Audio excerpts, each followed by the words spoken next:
Hello. Flight 1742 was halfway through boarding when the first seeds of unease were quietly sown. Marcus Taylor, 16 years old, tall for his age but still carrying the shy stiffness of adolescence, moved carefully through the narrow aisle of the Boeing 737. His sneakers brushed against seatbacks, his worn backpack bumped against the polished arms of white-haired businessmen and carefully coiffed socialites. He murmured quiet "excuse me's" with the polite cadence his father had taught him since before he could read. The Atlanta airport had been chaos, but Marcus made it through alone. His father, Derek Taylor, had watched him go with a proud smile that barely masked the worry beneath. Marcus was traveling to Los Angeles for the National Engineering Futures Competition, a huge milestone. Derek had insisted Marcus could handle it, even though his heart fought against letting his son out of sight. Marcus found his row, 22B. Middle seat. He sighed inwardly. In the window seat was a young white woman, tapping furiously on a laptop. In the aisle seat sat a man who looked about mid-50s, thick-set, red-faced from either drink or rage. His blue pinstriped suit strained against his bulk, and the stink of expensive cologne layered atop stale anger. "Excuse me, sir," Marcus said, his voice even, as he gestured to get to his seat. The man barely looked up. His eyes flicked over Marcus, and his mouth twisted into a sneer. "Figures," the man muttered under his breath. "Middle seat." Of course. Marcus tried to ignore it. He slid past, tucking himself into the cramped space, folding his long legs awkwardly. He could feel the man's resentment radiating off him like heat from a flame. The plane filled quickly. Overhead bins slammed shut. Babies cried. Flight attendants in crisp blue uniforms moved briskly up and down the aisle. Marcus busied himself pulling out his phone and a book on aerospace design. He opened to his bookmarked page, trying to lose himself in diagrams of rocket propulsion. But beside him, the man kept shifting, huffing dramatically, bumping Marcus with his elbow as if to reclaim every inch of space. "Hey," the man finally barked. "Keep your damn elbows in your space, kid." Marcus looked up, startled. "Sorry, sir." "Sorry, don't cut it," the man said. His voice was too loud, drawing glances from neighboring rows. "Always thinking you can take whatever you want." Marcus blinked, not sure if he had heard correctly. He shifted further inward, practically into the woman beside him, who gave him an apologetic smile before returning to her work, pretending to be oblivious. Minutes dragged. The engines roared to life, and the plane pushed back from the gate. Marcus gripped his armrests, bracing himself. He hated takeoff. It wasn't fear, it was the vulnerability, the helplessness of being locked in a giant metal tube with no way out.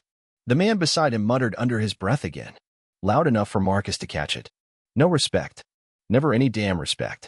The flight attendants gave their safety demonstration. Seatbelts. Life vests. Emergency exits. Marcus kept his head down, nodding at all the right times. Then, as the plane taxied down the runway, the man turned fully toward Marcus, his face red and glistening.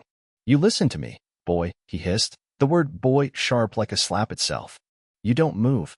You don't touch nothing. You keep your dirty hands to yourself." Marcus stiffened. The nearby passengers pretended not to hear. "Yes, sir," Marcus whispered, his heart hammering. Takeoff was mercifully short, but the altitude only seemed to make the man's rage expand. An hour into the flight, Marcus accidentally brushed the armrest reaching for his book again. That was when it happened. The man exploded from his seat, slapping Marcus across the face with an open hand so hard it cracked like a gunshot. The entire cabin fell silent in an instant. Marcus's head snapped sideways. His cheek burned with the suddenness of it, and tears sprang to his eyes from the sheer shock. He sat frozen, paralyzed by humiliation, rage, and fear. The man loomed over him, jabbing a thick finger toward his face. "I told you, boy. Stay in your place." The cabin buzzed with a stunned, sick energy. Passengers stared. Phones rose slowly into the air. Screens flickered to life, recording.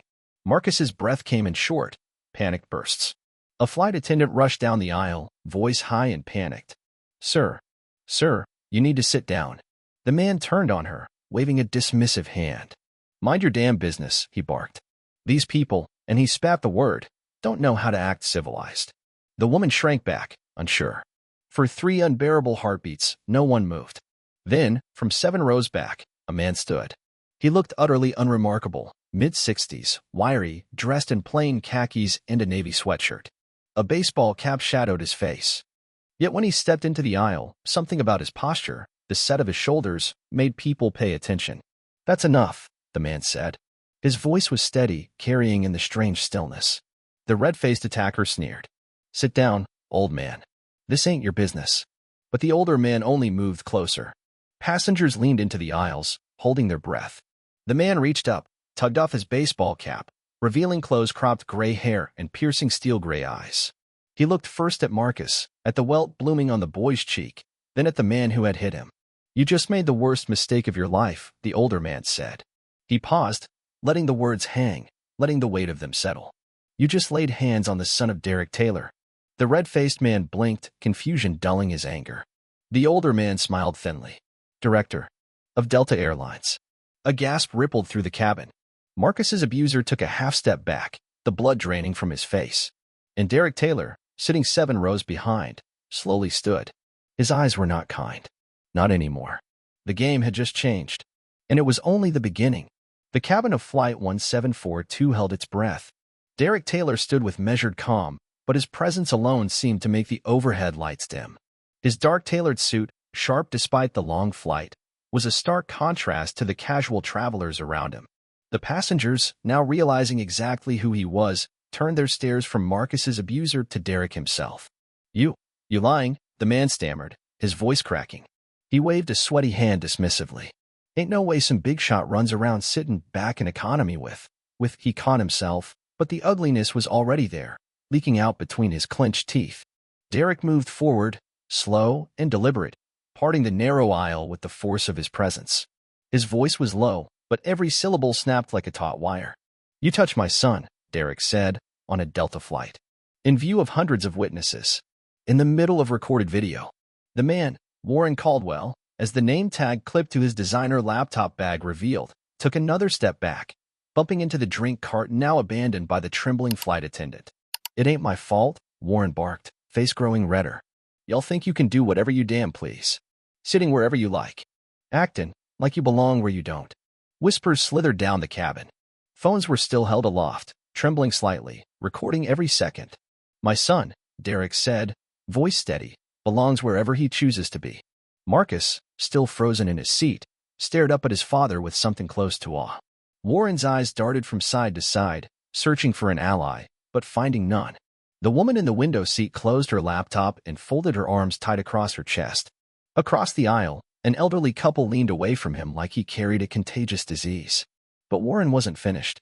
This, he sputtered, motioning to Marcus, "ain't nothing but a troublemaker. His type always is. You raise 'em up, give 'em sneakers and gadgets, and they think they're better and decent folks." The words hung, heavy and fetid, over the rows. Someone in the back said loudly, "Jesus Christ." Another voice, "Did he just say that?"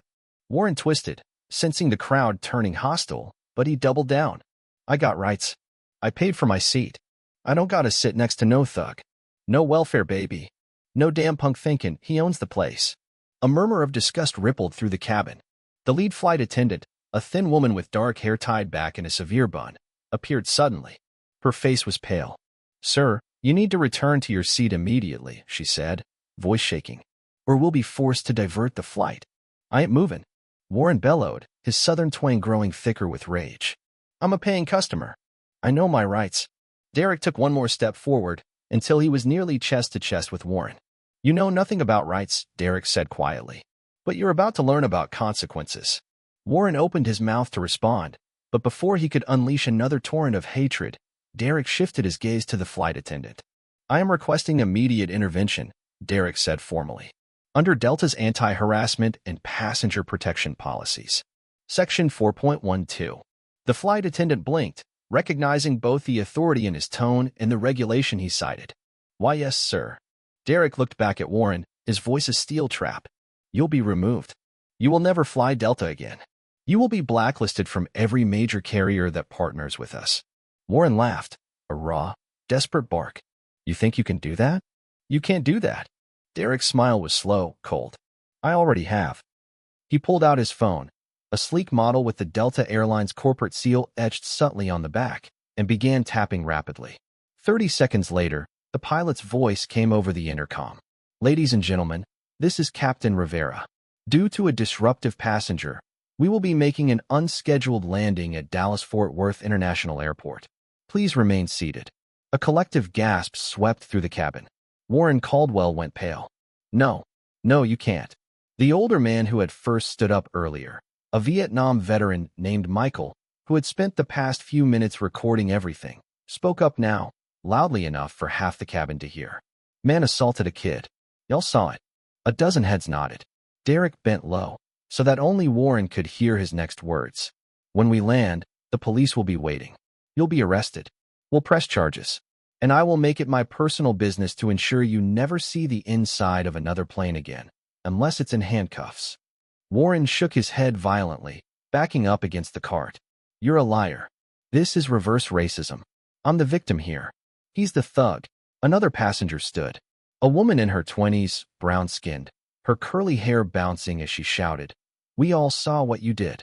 Another voice. Sit your racist ass down. The cabin wasn't with Warren anymore. It was against him. The walls were closing in. Marcus, still silent, sat wide-eyed. He had never seen his father like this. Cool. Implacable. Deadly calm. Flight attendants circled. Derek leaned back, folded his arms, and waited. The storm he had unleashed was just beginning. And Warren Caldwell, for all his bluster, was about to find out exactly how much farther he had to fall. The minutes dragged like years. Flight 1742 had altered course, the plane banking gently toward Dallas-Fort Worth. The captain announced it again, his voice clipped and formal, every word a hammer striking Warren Caldwell's fragile defenses. Ladies and gentlemen, please remain seated. Law enforcement will meet us upon arrival. The news sent another wave of murmurs through the plane. Warren sat rigid in his seat now, his bluster drained, leaving behind only a bitter, simmering fear. He shot glances at the passengers around him, but no one would meet his eye. The phone stayed up. The evidence piled higher. Beside him, Marcus remained tense, his hands clenching and unclenching in his lap. Every muscle in his body screamed to run, to get away, but he stayed rooted, feeling his father's invisible hand holding him firm. Across the aisle, Derek Taylor sat once again, composed, tapping away at his phone. The screen glowed with messages, internal memos, security alerts, notifications being pushed through Delta's operational chain like dominoes. Warren tried one last pathetic stand. He turned to the nearest flight attendant, a young black man who had approached cautiously, clipboard in hand. You people, Warren hissed, the venom rising anew.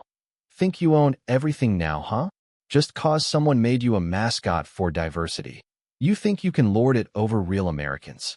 The attendant blinked, but said nothing, his face schooled to professional neutrality. I'm gonna sue this damn airline. Warren barked louder, drawing renewed stares. I'm gonna make sure every last one of you loses your jobs, you hear me? I'm gonna. Sir, the attendant interrupted quietly. Please remain seated. Anything you say is being recorded. Warren flushed deeper, sputtering incoherent threats under his breath. Another voice from the back of the cabin, a deep, unmistakable southern drawl, called out, You keep talking. All you're doing is digging that grave deeper. Soft chuckles fluttered through the rows. Michael, the Vietnam veteran, stood again, holding his phone high, addressing the flight attendant. Got it all on camera, young man, he said. The slap, the threats, the whole racist meltdown. I'll be sending a copy straight to corporate and the news when we land. The attendant nodded solemnly. Thank you, sir. Warren's mouth opened and closed like a fish gasping for air. His world was unraveling at 36,000 feet. The seatbelt sign chimed. Prepare for descent, the captain instructed.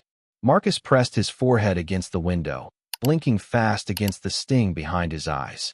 Not from pain anymore, but from a swirling mix of shame, rage, and a deep, unfamiliar pride. Derek Taylor caught the movement out of the corner of his eye. His jaw tightened. He had built his career brick by brick, enduring snubs, double standards, whispered doubts, and climbed higher than they had ever expected a black man could. Director of Delta's Southeastern Operations Division, the man who controlled gate access, partnership contracts, customer eligibility lists. And now, one overstuffed bigot thought he could lay hands on his son without consequence? No. The landing was smooth, but the tension tightened to a scream. The plane taxied toward a secluded part of the airport. Marcus saw them first, 2 police cruisers flashing red and blue, a pair of TSA vehicles, and a cluster of uniformed officers standing at the ready. Warren Caldwell blanched. I'm a citizen, he roared suddenly, veins standing out in his neck. I got rights. You can't treat me like some common now. He couldn't finish the sentence. His tongue tripped on its own hatred. The flight attendant's voice came over the intercom. Ladies and gentlemen, please remain seated. Authorities are boarding the aircraft. The cabin door opened with a mechanical hiss. 2 TSA agents entered first, flanked by 3 uniformed airport police. All of them radiated a heavy, professional seriousness. No smiles. No casualness. Which passenger? The lead officer asked curtly. The flight attendant pointed directly at Warren Caldwell. Without another word, 2 officers moved forward. Sir, stand up. Hands where we can see them. Warren tried to rise with dignity, but it crumbled fast. His hands shook. His face twisted in rage and terror. This is a setup. This is black privilege. Reverse racism. All you're doing is proving me right. The officers ignored him, gripping his arms. As they turned Warren toward the door, Derek stood. He didn't raise his voice. He didn't move forward.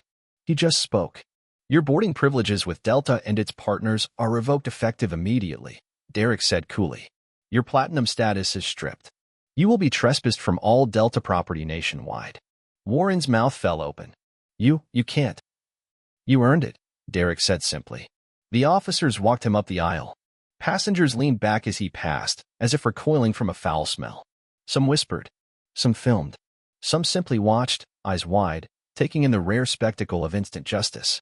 As the door closed behind Warren Caldwell, a silence fell. It was broken by a single, slow ripple of applause. Then another. And another. Within seconds, half the plane was clapping. Not wildly. Not jeering. Just slow, deliberate, almost solemn. Derek sat down again.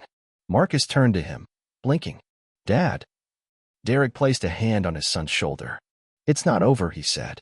He wasn't smiling. He was just getting started. The door sealed shut with a hydraulic hiss, trapping the memory of Warren Caldwell's disgrace inside the metal skin of the plane. The applause faded, but the air stayed charged, heavy with the knowledge that something important had shifted. Marcus sat motionless, still absorbing it all. Derek's hand remained on his shoulder, anchoring him. The captain's voice returned. Ladies and gentlemen, thank you for your cooperation. We will be cleared for reboarding momentarily. Those with connecting flights will be accommodated. Thank you for flying Delta. The irony wasn't lost on anyone. As the plane taxied to a new gate, Derek's phone buzzed insistently. A string of messages lit up. Legal, PR, security, executive affairs. His colleagues at Delta, scrambling to get ahead of the media storm already brewing. Incident on Flight 1742. Assault on minor passenger. Viral footage incoming. Derek read each message with clinical detachment. His revenge had begun with a single slap, and it would not end with Warren's removal from a plane. He tapped a few keys, forwarding Marcus's seat assignment, witness statements, and a directive. Escalate to maximum severity. Across the aisle, passengers began whispering again. Did you hear? That guy, he was shouting all that racist crap. Thank God someone stood up. And then a softer voice, one that Marcus almost didn't catch. It's always the same. They think they can get away with it. When they finally disembarked, Derek ushered Marcus ahead, one protective hand on his back. As they stepped into the terminal, they were met not just by police, but by Delta executives in full suits, already lined up like soldiers awaiting orders. The media had gotten word faster than Derek anticipated. Cameras hovered at the fringes of the crowd, flashes popping like fireworks. A woman with a CNN badge stepped forward, microphone in hand. Mr. Taylor, sir, could you comment on the incident involving your son? Derek didn't break stride. Delta stands against all forms of hate, he said, voice smooth and commanding. We will ensure those who behave otherwise find no welcome in our skies. The reporters shouted more questions, but Derek was already guiding Marcus into a waiting car. Meanwhile, Warren Caldwell sat cuffed in a cold, gray room at the airport police station. His face was purple with rage. You can't do this, he screamed at the officers. I'm an American. I'm white. One officer, an older black man with tired eyes, just shook his head. You're under arrest for assault, he said calmly. And there are multiple witnesses. Plus video. This is all because of that damn kid. And that damn airline. You'll see. You'll all see. Warren banged his fist on the metal table. His voice cracked. I'm gonna sue. I'll call every lawyer in Texas. The The officer leaned back, unimpressed. You might want to save your breath for your one phone call. What Warren didn't know, what he couldn't know, was that Derek was already moving chess pieces against him. Within hours, Delta's legal department filed a civil suit for harassment, citing endangerment of a minor passenger. The footage from the plane circulated through every major network. News anchors decried the airborne bigotry. Editorials demanded his blacklisting from air travel. Derek's next call was to partners in the hospitality industry. Warren's corporate travel privileges, hotel memberships, car rentals quietly evaporated. A PR executive suggested discretion. Derek refused. Let them know exactly why, he said. By the next morning, Warren Caldwell's employer, a mid-sized financial firm in Atlanta, terminated his contract. His face, bloated and furious in dozens of viral videos, was now a symbol, not of victimhood, but of exposed ugliness. His LinkedIn profile was scrubbed. His emails bounced back with account disabled. His platinum credit card was frozen under a fraud investigation triggered by Delta's alerts to their banking partners. His world shrank, rapidly, mercilessly. Warren raged in his suburban home, blinds drawn, phone unplugged. Anonymous threats poured in. Former friends ghosted him. His own family, sickened by the spectacle, refused to answer his calls. He was alone. And Derek Taylor? He sat at his desk in Atlanta, reading the news. He watched the downfall unfold piece by piece. Not with glee, but with a cold, clinical certainty. He hadn't just fought for his son. He had issued a warning to every racist who thought they could act with impunity. This was just the beginning. 3 days after the incident, Warren Caldwell's world had shrunk to the size of his dimly lit living room. He hadn't shaved. Empty beer cans littered the carpet. News anchors spoke his name like a curse. Every station replayed the same footage, Warren standing, red-faced and furious, hand raised, Marcus flinching in his seat. The sound of the slap echoed endlessly across televisions and social media feeds. Warren's phone vibrated on the stained coffee table. Another notification: Delta issues lifetime ban to passenger involved in racial assault. He hurled the phone across the room, shattering it against the wall. Moments later, there was a knock at the door. Warren froze, heart hammering. He moved cautiously to the peephole. 2 men in dark suits stood outside, hands clasped in front of them. Professional. Unyielding. With trembling fingers, Warren cracked the door. "Mr. Caldwell?" the taller one asked. His tone was polite, almost kind. "Who's a skin?" "We represent a consortium of businesses affiliated with Delta Airlines." Warren's blood ran cold. "You've been formally served," the second man said, producing a thick packet of legal documents.